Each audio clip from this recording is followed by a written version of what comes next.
Hello students and welcome to Upskill Education. Students, आपको जैसे कि पता है कि हमने स्टार्ट की है जनरल स्टडीज़ की एक नई सीरीज़, और जिसमें हम बहुत सारे सब्जेक्ट्स ऑलमोस्ट, जैसे आपका साइंस है, हिस्ट्री है, इकोनॉमी है, ज्योग्राफी है, करंट अफेयर्स है, इनका डिस्कशन करते हैं क्वेश्चन के फॉर्मेट्स में, और साथ ही साथ मैं इनके कॉन्सेप्ट्स भी एक्सप्लेन करते चलता हूँ।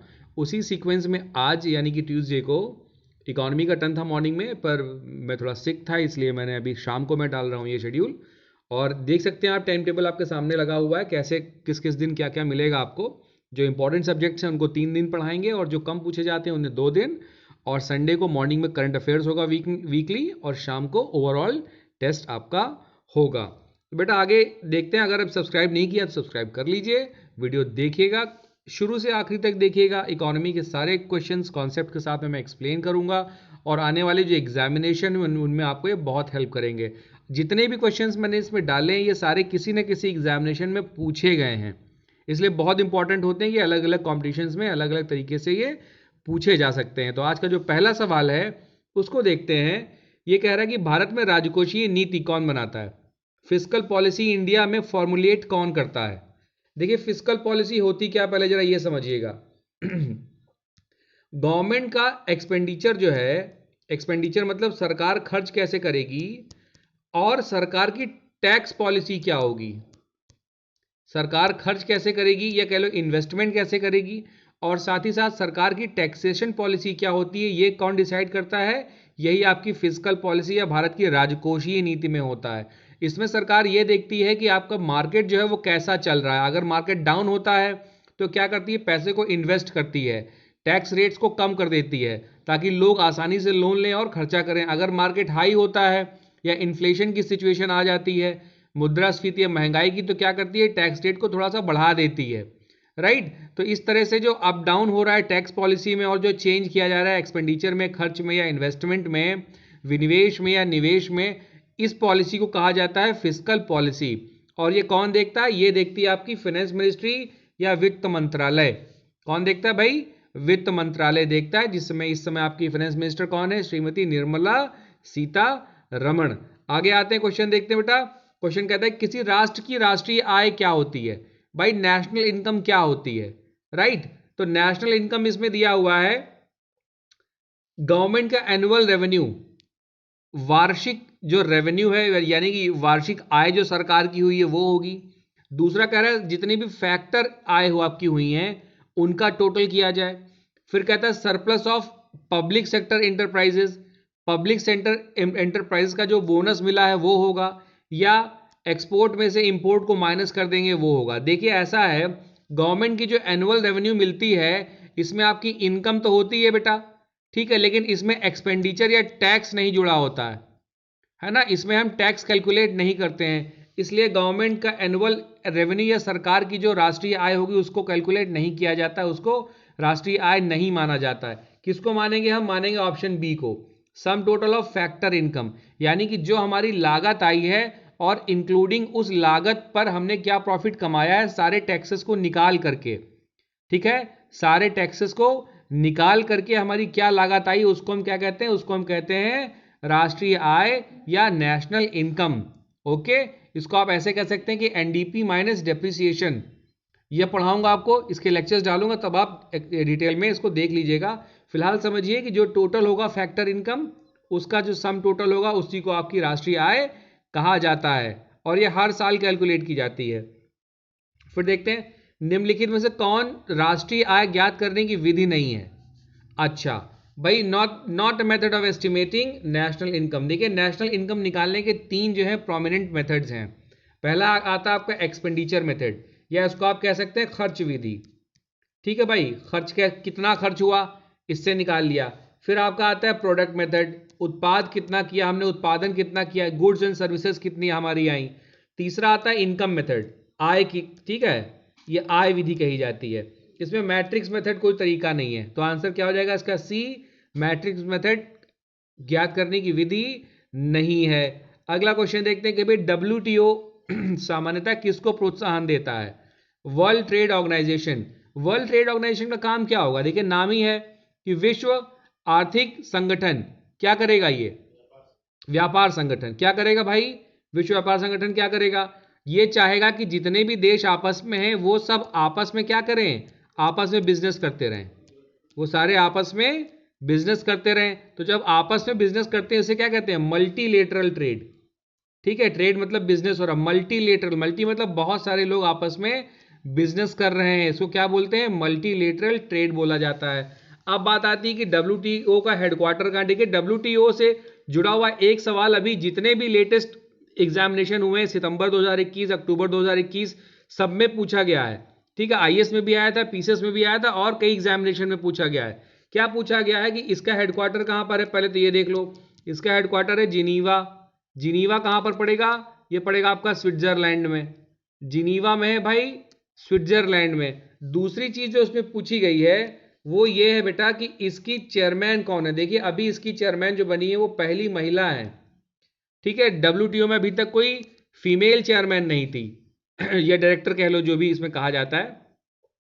तो जो बनी है उनका नाम है नगोजी, उनका नाम है Ngozi Okonjo, Okonjo Iweala, Iweala Ngozi, Ngozi Okonjo Iweala. ये कहाँ की हैं, ये नाइजीरिया की हैं। एक में पूछा गया है कि नाम क्या है और एक पेपर में पूछा गया कि कंट्री क्या है, तो आप देख लीजिएगा। और ये पहली अफ्रीकन इंसान है, अफ्रीका से अभी तक कोई आदमी भी नहीं बना था WTO का चेयरमैन या डायरेक्टर। ठीक है, क्या नाम है इनका, नगोजी ओकोंजो इविएला। और कहाँ की हैं ये, नाइजीरिया की हैं। ठीक है, और पहली अफ्रीकन लेडी हैं और पहली अफ्रीकन इंसान भी हैं जो कि आपका विश्व व्यापार संगठन की क्या बनी है, डायरेक्टर बनी है। तो आंसर इसका क्या हो जाएगा, ऑप्शन डी। अगला क्वेश्चन देखते हैं बेटा, राष्ट्रीय आय क्या होती है, net national product at factor cost. क्या हो जाएगी आपकी, net national product at factor cost. Factor cost मैंने आपको बताया था कि जितनी भी लागत आपकी होती है और उसमें से जो टैक्स भी आप पे कर सकते हैं। ठीक है, तो आप इसमें ऐसे समझो कि इन्वेस्टमेंट जो आपने किया प्लस टैक्स क्या आया आपका, आपने जो उसमें टैक्स लगाया, ठीक है, वो या ये इन्वेस्टमेंट को आप ऐसे कॉस्ट समझो कि लागत कितनी लगी और लागत के साथ साथ आपको उस प्रोडक्ट पर टैक्स कितना देना पड़ा। जब ये दोनों चीजें मिल जाती हैं आपस में तो उसको हम क्या कहते हैं, उसको हम कहते हैं फैक्टर कॉस्ट, फैक्टर कॉस्ट कहते हैं। और ये बहुत सही कॉस्ट होती है क्योंकि हमको पता चलता है कि हमने कमाया कितना और उसमें से हमने टैक्स कितना दिया, तब तो हम MRP डिसाइड कर पाएंगे किसी प्रोडक्ट का। ठीक है, तो ये आंसर हो जाएगा इसका ऑप्शन बी। अगला आते हैं मूल्य के सिद्धांत को जाना जाता है। भाई मूल्य के सिद्धांत या प्राइस थियरी क्या होती है, price theory is also known as, इसको हम कहते हैं micro economics. Price theory is also known as micro economics. इसका मतलब यह है कि कोई प्रोडक्ट है हमारे पास में, कोई प्रोडक्ट है, मान लो हम कोई कंपनी चलाते हैं और उसमें हम कोई प्रोडक्ट या कोई उत्पाद को मैन्युफैक्चर करते हैं। अब उसका प्राइसिंग कैसे किया जाएगा, मार्केट में उसको किस दाम पर उतारा जाएगा। ठीक है, तो वो किस पे डिसाइड करोगे, भाई लागत कितनी हमारी आई है, हमने इन्वेस्टमेंट कितना किया, उसकी कॉस्ट कितनी आई है। तो ये सारी चीज़ें एक फर्म के अंदर होती हैं, इनको सरकार डिसाइड नहीं करती, इनको पर्टिकुलरली एक फर्म डिसाइड करती है। कौन डिसाइड करता है, फर्म डिसाइड करती है। अगर आपके घर में कोई दुकान है तो आप डिसाइड करोगे, तो आप तो माइक्रो लेवल पे आ गए, या वो जो फर्म या इंडस्ट्री है वो माइक्रो लेवल पर आ गई। ठीक है, ये नेशनल लेवल की बात नहीं है, ये तो इंडस्ट्री लेवल की बात हो गई, तो क्या हो जाएगी, माइक्रो इकोनॉमिक्स हो जाएगी। अगला क्वेश्चन कहते हैं कि भारत में सर्वाधिक कर देने वाला क्षेत्र कौन सा है, मैक्सिमम टैक्स कौन देगा भाई, बिगेस्ट टैक्स पेइंग सेक्टर कौन सा है। देखिए बिगेस्ट टैक्स पेइंग सेक्टर जो है that is the industrial sector, that is the industrial sector. और इंडस्ट्रियल सेक्टर में भी आपकी स्टील इंडस्ट्री जो है, इस्पात उद्योग जो है सबसे ज्यादा मैक्सिमम देता है। ठीक है, इंडस्ट्री में भी स्टील इंडस्ट्री क्या करेगा, मैक्सिमम टैक्स देगा आपको। सरकार को मैक्सिमम टैक्स किससे मिलता है, स्टील इंडस्ट्री से मिलता है। अगला क्वेश्चन कहते हैं कि मुद्रास्फीति या इन्फ्लेशन जब होता है, देखो मुद्रास्फीति या इन्फ्लेशन है क्या, इन्फ्लेशन का मतलब यह है कि लोगों के पास में पैसा ज्यादा है, मोर मनी। जब लोगों के पास में पैसा ज्यादा है तो वो ऊंचे दाम पर भी सामान खरीदने की बात करने लगते हैं और खरीदारी ज्यादा होती है। जब खरीदारी ज्यादा होती है तो क्या होता है, प्राइस हाइक हो जाता है। प्राइस हाइक का मतलब क्या है कि दाम में वृद्धि हो जाती है, और जब दाम में वृद्धि हो जाती है तो क्या होता है, गरीब लोग नहीं खरीद पाते, अमीर लोग खरीद लेते हैं। इसी को कहते हैं इन्फ्लेशन या मुद्रास्फीति। आम आदमी इसको महंगाई कहता है, क्या कहता है भाई, आम आदमी कहता है कि ये महंगाई है। तो इन्फ्लेशन को आप महंगाई समझ लीजिए जनरल टर्म्स में। तो कह रहे हैं कि महंगाई के समय में क्या करना चाहिए, मैंने क्या बताया कि ज्यादा पैसा है लोगों के पास में, अमीर लोगों के पास में ज्यादा पैसा है, उसकी वजह से क्या हो गया है, जो सामान बिक रहा है उसकी कीमत बढ़ गई है। क्योंकि जो ज़्यादा पैसे वाले वो बोली लगा रहे हैं भाई हम हाई दाम पे खरीद लेंगे, तो दुकानदार भी कहता है कि ठीक है हमको इसके 500 रुपये मिल रहे हैं तो हम 200 रुपये में क्यों बेचें, हम 500 में बेचेंगे। जैसे देखो अभी क्या हुआ था कोविड के टाइम में, ऑक्सीजन की हालत देखी थी क्या हो गई थी, कितनी महंगी हो गई थी। रेमडेसिविर दवाई कितनी महंगी हो गई थी, क्यों? क्योंकि लोगों के पास पैसा था, उनकी मजबूरी थी, खरीदना था। तो ऐसे स्टेट में गवर्नमेंट क्या करती है, गवर्नमेंट करती है टैक्स इंक्रीज कर देती है। टैक्स क्या करेगी, इंक्रीज कर देगी। क्यों? जब टैक्स इंक्रीज कर देगी तो जो पैसा है मार्केट में वो कम हो जाएगा, और जब मार्केट में पैसा कम हो जाएगा तो जो ऊंचे दामों पर लोग खरीद रहे हैं वो कम कर देंगे। इससे क्या होगा कि गरीबों को भी चीजें सामान्य रूप में मिलने लगेंगी और महंगाई कम हो जाएगी। ओके, अगला क्वेश्चन देखिए। Micro economics and macro economics, व्यष्टि अर्थशास्त्र तथा समष्टि अर्थशास्त्र। ठीक है, किसने दिया था? माइक्रो मतलब स्मॉल लेवल पर अगर इकोनॉमी, आपके घर, आपकी इंडस्ट्री, कोई बिजनेसमैन। और मैक्रो मतलब जो जैसे टैक्सेशन पॉलिसी है गवर्नमेंट की, जो कंट्री लेवल पर या नेशन लेवल पर हो, उसको हम क्या कहते हैं, मैक्रो इकोनॉमिक्स। किसने दिया था ये दिया था जॉन मेनार्ड कीन्स ने। जेएम कीन्स का नाम था, mister John Maynard Keynes, 1930s में आए थे ये। चाहत मांग कब बनती है? ठीक है भाई, चाहत मतलब अ want becomes a demand. Want का मतलब ये होता है कि हमें कोई चीज़ अच्छी लगती है तो हम चाहते हैं कि हमको ये चीज़ मिले, ठीक है। लेकिन डिमांड हम मांग ही बन जाती है हमारी। तो वांट डिमांड में डिफरेंस है। वांट का मतलब होता है हम कोई चीज़ चाहते हैं, लेकिन डिमांड मतलब कि हम उस चीज़ को मांगने लगते हैं। कब मांगते हैं कि इस चीज़ को, जब हमको उसकी ज़रूरत पड़ जाती है या वो सामान लिए बिना हमारा काम नहीं चल सकता है, राइट। तो ये क्या होगा, यूटिलिटी ऑफ द प्रोडक्ट। कब होगा भाई, when it is backed by. कब बैक्ड बाई मतलब कि क्यों खरीदेंगे हम, ठीक है। हमारी चाहत मांग कब बन जाएगी, चाहत मांग तब बनेगी जब जो प्रोडक्ट हमको चाहिए उसकी हमको आवश्यकता ज़्यादा हो। यूटिलिटी का मतलब क्या होता है, यूटिलिटी का मतलब होता है उपयोगिता। उपयोगिता यानी कि वो प्रोडक्ट जब हमारे लिए उपयोगी हो जाएगा, उसका यूज बढ़ जाएगा हमारे लिए, तब हम उसकी डिमांड करने लगेंगे। अगला क्वेश्चन कहता है कि कम लागत वाले मकान किसका उदाहरण है? उदाहरण की जगह उदाहरण लिख दिया है, उदाहरण है, ठीक है, एग्जाम्पल। Low cost housing. देखो लो कॉस्ट हाउसिंग किस चीज का एग्जाम्पल है, जरा समझना। इसको हम कहते हैं मेरिट वांट्स। अब देखो मेरिट वांट्स क्या होती हैं।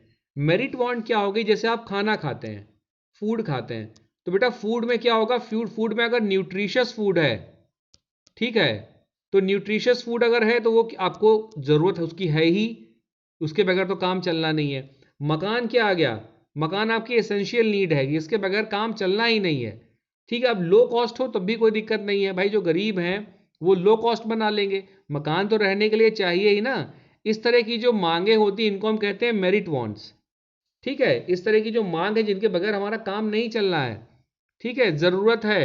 अब एसेंशियल की बात, जैसे खाना है तो खाना नॉर्मल, ठीक है, कि वो एसेंशियल मांग हो गई कि वो तो चाहिए ही चाहिए। लेकिन अब उसके बाद में अगर न्यूट्रिशियस फूड है, ठीक है, पौष्टिक आहार चाहिए, तो वो किस में आ जाएगा, वो आपका आ जाएगा मेरिट वांट में। खाना एसेंशियल वांट है, चाहे पौष्टिक हो चाहे ना हो, पेट तो भरना ही चाहिए। लेकिन अब जब पेट अच्छे खाने से भरे, पौष्टिक खाने से भरे, तो क्या है, मेरिट वांट, राइट। आप झोपड़ी में रह रहे हैं तो वो एसेंशियल नीड आपकी हो गई कि रहना ही रहना है। लेकिन अगर आपको मकान छोटा मोटा चाहिए तो वो कौन सी हो जाएगी, वो मेरिट वांट हो जाएगी। उससे थोड़ा सा बढ़ जाएंगे तो मेरिट वांट में आ जाता है। अगला क्वेश्चन देखते हैं बेटा, वित्तीय योजना किसका अभिन्न अंग है? देखो इकोनॉमिक प्लानिंग। इकोनॉमिक प्लानिंग कौन करता है? देखो इकोनॉमी की प्लानिंग सोशलिस्ट इकोनॉमी में होती है, ठीक है। सोशलिस्ट इकोनॉमी जो है यानी कि समाजवाद जहां पर होगा, जैसे हमारे यहाँ कहते हैं कि समाजवाद है, लेकिन हमारे यहाँ समाजवाद क्या, हमारे यहाँ मिक्स्ड इकोनॉमी चलती है। समाजवाद भी और पूंजीवाद भी है, ठीक है, समाजवाद भी है और पूंजीवाद है। लेकिन जो इकोनॉमिक प्लानिंग होती है वो जनरली सोशलिस्ट इकोनॉमी का एक पार्ट होती है। अब चूंकि मिक्स्ड में सोशलिस्ट भी आ जाती है तो मिक्स में भी ये लागू होगी बात, लेकिन इसका आंसर होगा ए, सोशलिस्ट इकोनॉमी। आगे आते हैं बेटा, जनसंख्या के अध्ययन को क्या कहा जाता है? देख लो भाई, जनसंख्या के अध्ययन को कहते हैं हम डेमोग्राफी। जहां पे डेमो आ जाएगी मतलब जनसंख्या की बात हो रही है। ऐसे एक शब्द और होता है उसको हम कहते हैं डेमोक्रेसी। सुना होगा आपने डेमोक्रेसी। तो डेमो का मतलब क्या हो गया, यहाँ पर लोग हैं, और क्रेसी मतलब क्या हो गया, रूल, तो डेमोक्रेसी हो गया। क्लाइमेटोलॉजी में क्या पढ़ेंगे हम पढ़ेंगे मौसम के बारे में। किसके बारे में पढ़ेंगे? मौसम के बारे में, क्लाइमेट के बारे में। पेट्रोलॉजी में किसके बारे में पढ़ेंगे? हम पढ़ते हैं पत्थरों के बारे में, स्टडी अबाउट स्टोन्स। और हाइड्रोलॉजी में क्या पढ़ेंगे? हाइड्रोलॉजी में पढ़ेंगे पानी के बारे में, डिस्ट्रीब्यूशन ऑफ वाटर है, कहाँ पर झील है, कहाँ पर नदी है, अंडरग्राउंड वाटर है, इस सब के बारे में जब हम पढ़ते हैं उसको कहते हैं हाइड्रोलॉजी। याद ही देखो, हाइड्रो मतलब पानी। अगला क्वेश्चन देखते हैं, गैर वित्तीय उत्पाद कौन सा है? Which of the following example of a non economic good? भाई नॉन इकोनॉमिक गुड जहां पैसा नहीं लगना है, सीधी सी बात है। गैर वित्तीय मतलब जहां वित्त ना लगे, पैसा ना लगे। डॉक्टर की सर्विस में पैसा देना है, टीचर की सर्विस में पैसा देना है, बैंकर की सर्विस में पैसा देना है, मम्मी की सर्विस में पैसा देना है, नहीं देना है। मदर सर्विस कैसी होती है? वो गैर इकोनॉमी होती है, 24 घंटे की सर्विस है लेकिन फ्री है। ओके, भगवान ने जो चीज़ें आपको दी हैं वो सारी सर्विसेज कैसी हैं? वो सारी फ्री हैं, कोई पैसा नहीं लगना उनके लिए। ओके, आगे आते हैं। एकाधिकार का निम्नलिखित में से कौन अवयव है? अब देखो, एकाधिकार या जो कह रहे हैं मोनोपोलिस्टिक कंपटीशन होता क्या है? ठीक है, ये एकाधिकार नहीं हो जाएगा। एकाधिकार होता है मोनोपोली, और ये जो मोनोपोलिस्टिक कंपटीशन होता है इसमें सिचुएशन दूसरी हो जाती है। इसमें क्या हो जाएगा? मोनोपोलिस्टिक कंपटीशन में आपके पास में लार्ज नंबर ऑफ फर्म्स हो जाएंगी। ठीक है, लार्ज नंबर ऑफ फर्म्स हो जाएंगी। और मोनोपोली में क्या होता है? मोनोपोली में सिंगल फर्म होती है। मोनोपोली है, इसको आप एकाधिकार कहते हैं, उसमें आपकी सिंगल फर्म होती है। सिंगल फर्म होगी, बहुत सारे बायर्स होंगे। सिंगल फर्म होगी और बहुत सारे बायर्स होंगे। जैसे कि आप कह लो कि इंडियन रेलवे है। अब इंडियन रेलवे में क्या हो रहा है? देखो, एक ही कंपनी है इंडियन रेल, लेकिन बहुत सारे बायर्स हैं। तो क्या करेगी वो? क्या करेगी? जो भी प्राइस सेट करेगी वो आपकी मजबूरी है लेना, है कि नहीं है? वो आपकी मजबूरी है लेना। और जब मजबूरी है, इसका मतलब क्या है? मजबूरी है तो इसका मतलब क्या है कि जो भी प्राइस वो कहेगा आपको देना पड़ेगा। ठीक है, आप कुछ इसमें चेंज नहीं कर सकते। प्राइस कौन डिसाइड करे? कंपनी डिसाइड करेगी, आप थोड़ा डिसाइड कर पाओगे। और ये जो मोनोपोलिस्टिक कंपटीशन होता है, इसमें क्या होता है? लार्ज नंबर ऑफ फर्म्स हैं, लेकिन जो प्रोडक्ट इनका होता है वो सेम रहता है। ठीक है, प्रोडक्ट क्या होगा? प्रोडक्ट ऑलमोस्ट इनका सेम ही होगा। ठीक है, प्रोडक्ट इनका सेम होगा। ठीक है, सेम का मतलब एकदम सेम नहीं होगा, सब्सटीट्यूट कह लीजिए आप इसको, आप सब्सटीट्यूट कह लीजिए। जैसे साबुन बनते हैं ना, तो 10 तरह के साबुन अगर आ गए तो वो क्या हो जाएगा? सब्सटीट्यूट प्रोडक्ट हो जाएगा। आगे आते हैं, द्वयाधिकार की संकल्पना किसने की थी? डुओपोली। डुओपोली का मतलब क्या है? मार्केट में बेचने वाले कितने लोग होंगे? 2 लोग होंगे, 2 फर्म्स होंगी। 2 फर्म होंगी जो सामान को बेचेंगी, और ये प्राइस दोनों आपस में मिलकर के डिसाइड करेंगे कि किस दाम पर हमको सामान को बेचना है। और ये किसने दिया था? ये दिया था कोरनॉट ने। ये कॉन्सेप्ट दिया था कोरनॉट ने, ऑप्शन डी।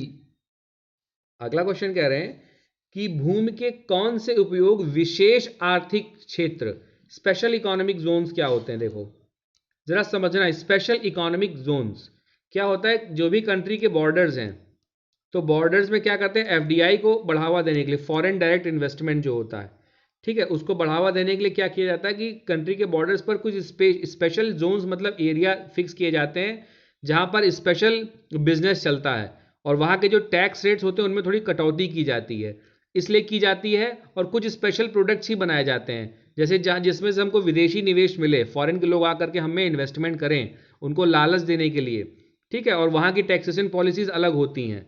जनरल जो टैक्स कंट्री में लिया जा रहा है वो ज़्यादा होगा, वहाँ पर जो टैक्स दिया जा रहा है, और साथ ही साथ वहाँ के जो रूल्स और रेगुलेशंस होते हैं उनमें बहुत सारी छूट दी जाती है, काफ़ी रिलैक्सेशन देती है गवर्नमेंट कि बिजनेस को बढ़ावा मिले।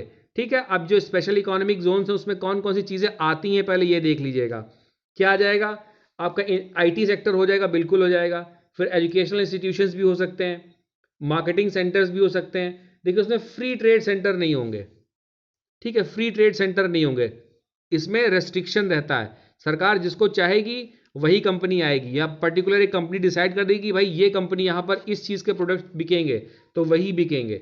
ठीक है, कोई भी फ्री ट्रेड का मतलब है कोई भी आए अपना कोई भी सामान बेचे, ये नहीं होता है स्पेशल इकोनॉमिक जोन्स में।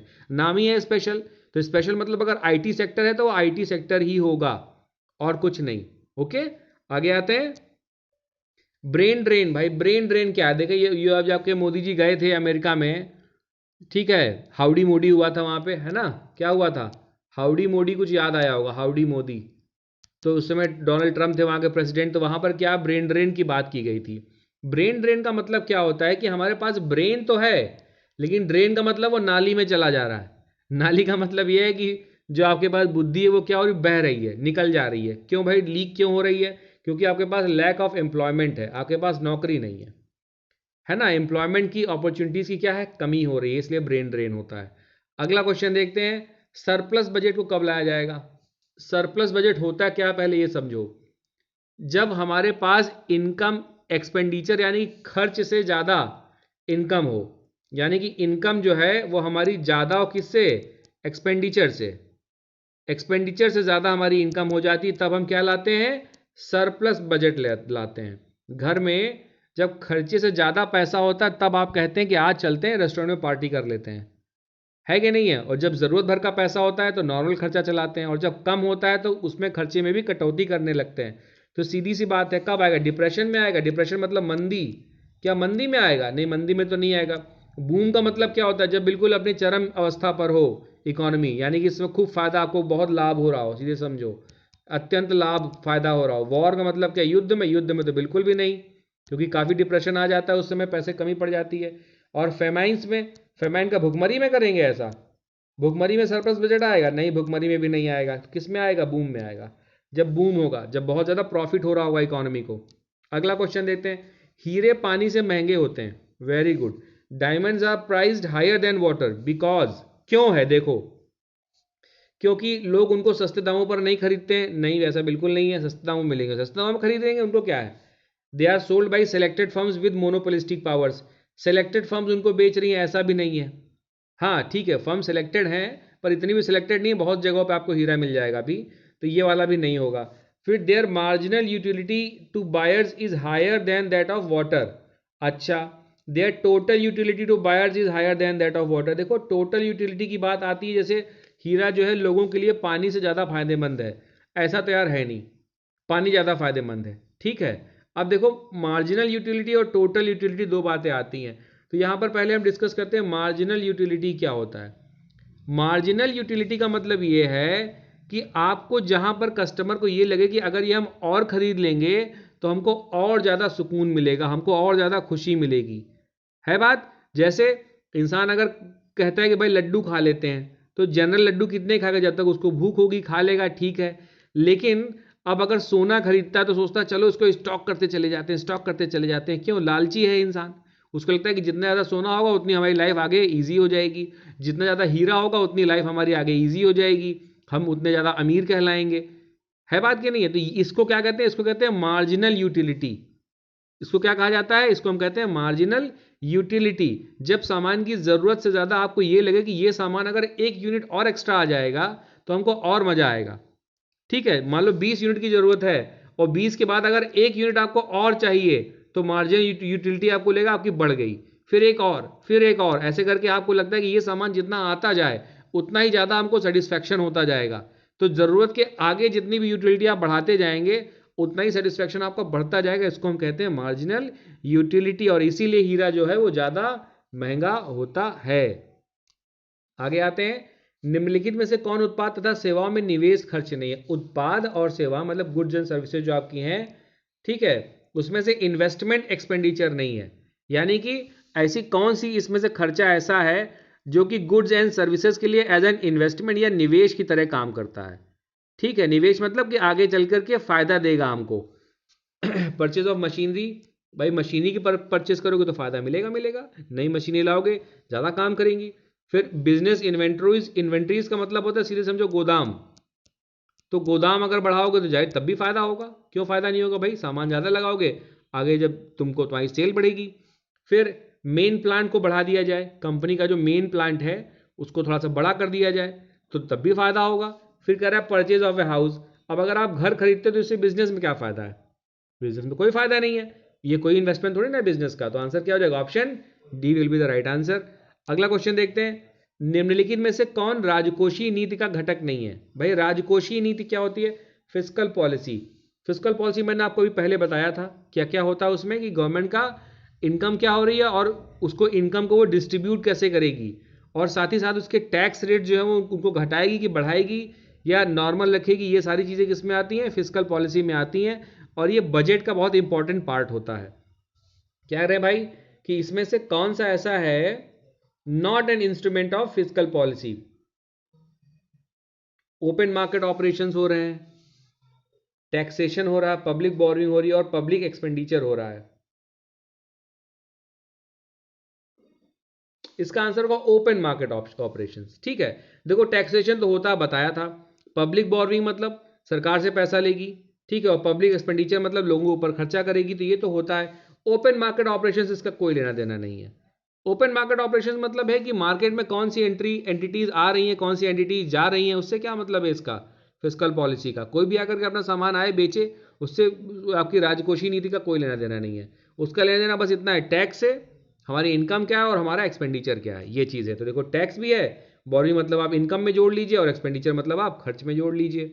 अगला क्वेश्चन देखिए, क्षेत्रीय ग्रामीण बैंक को वित्तीय सहायता प्राप्त होती है। बहुत इंपॉर्टेंट सवाल है, अभी पूछा गया, ये अभी एग्जाम हुआ था एक टीचिंग वाला यूपी, उसमें जो टीचर्स आपके टीजीटी पीजीटी हैं उसमें पूछा गया था ये क्वेश्चन, और भी कई एग्जाम से पूछा गया कि क्षेत्रीय ग्रामीण बैंक जो है, रीजनल रूरल बैंक्स जो होते हैं इनको आप आरआरबी कहते हैं। भाई आरआरबीज क्या होते हैं, ठीक है, कौन इनको स्पॉन्सर करता है। देखिए आप एक बात समझ लीजिएगा कि जो आरआरबीज होते हैं इनको कोई एक सेंट्रल बैंक, हमेशा जो नेशनलाइज्ड कॉमर्शियल बैंक्स होती हैं, जैसे आपकी स्टेट बैंक ऑफ इंडिया है, जैसे आपकी पंजाब नेशनल बैंक है, जैसी बैंक ऑफ बड़ौदा है, जैसे सिंडिकेट बैंक है, ठीक है, तो ये सारी क्या है, ये नेशनलाइज्ड कॉमर्शियल बैंक्स होती हैं। और ये सारी क्या करती हैं, किसी ना किसी एक आरआरबी को ये सपोर्ट करती हैं, है ना, स्पॉन्सर करती हैं, पैसा देती हैं काम चलाने के लिए।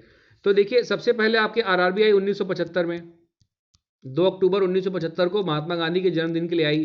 किस लिए आई, कि गांवों का जो आर्थिक विकास हो चुके, for the economic development of villages. क्यों, क्योंकि आपको पता है कि महात्मा गांधी जो थे वो क्या करते थे कि भाई गांवों के विकास पर बहुत ज़्यादा फोकस करते थे। तो 1975 में आई पहली जो इंडिया की रीजनल रूरल बैंक बनी, उसका नाम था प्रथमा बैंक।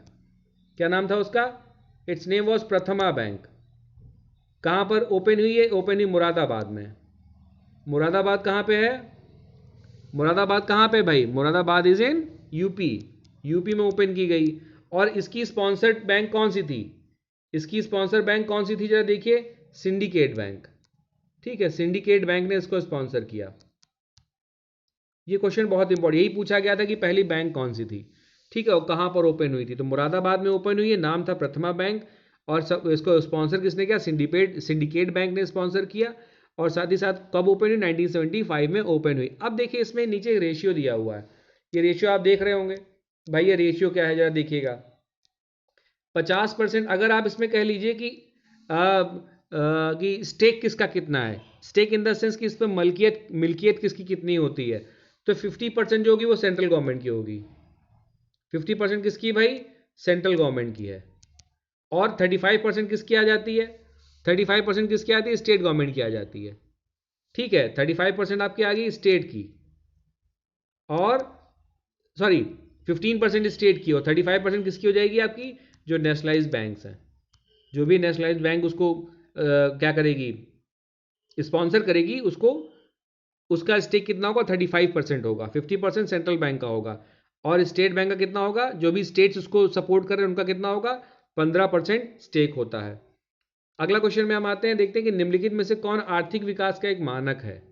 इकोनॉमिक डेवलपमेंट का भाई कौन सा एक पैरामीटर है, जरा देख लो, इकोनॉमिक डेवलपमेंट का पैरामीटर कौन सा होगा इसमें, देखिए आर्थिक विकास का एक मानक क्या है, per capita monetary income, per capita rural income. Per capita से मतलब ही नहीं है, पर कैपिटा से मतलब नहीं, क्या होगा इसका, नेशनल इनकम हो जाएगा। ओके, पॉपुलेशन तो बिल्कुल कोई सेंस ही नहीं बनता। नेशनल इनकम, हमारी नेशनल इनकम कितनी है उससे पता चलेगा कि हमारा आर्थिक विकास कितना हो रहा है, हमारा इकोनॉमिक डेवलपमेंट कितना हो रहा है।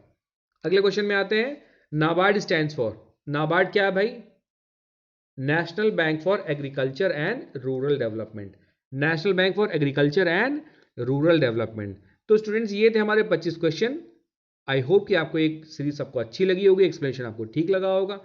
If you like the video please like कर दीजिएगा, शेयर कीजिएगा, सब्सक्राइब कीजिएगा उन सभी बच्चों से जो कि फीस ना होने की वजह से पढ़ाई नहीं कर पा रहे हैं। आपको पता है कि यहाँ पर मैं फ्री ऑफ कॉस्ट पढ़ा रहा हूँ, कॉन्सेप्ट के साथ में पढ़ा रहा हूँ, सिर्फ रटा नहीं रहा हूँ। तो उन सब बच्चों को फ़ायदा मिलेगा जो पढ़ना चाहते हैं सिंसियरली। वीडियो देखने के लिए बहुत बहुत धन्यवाद, आपका दिन शुभ हो।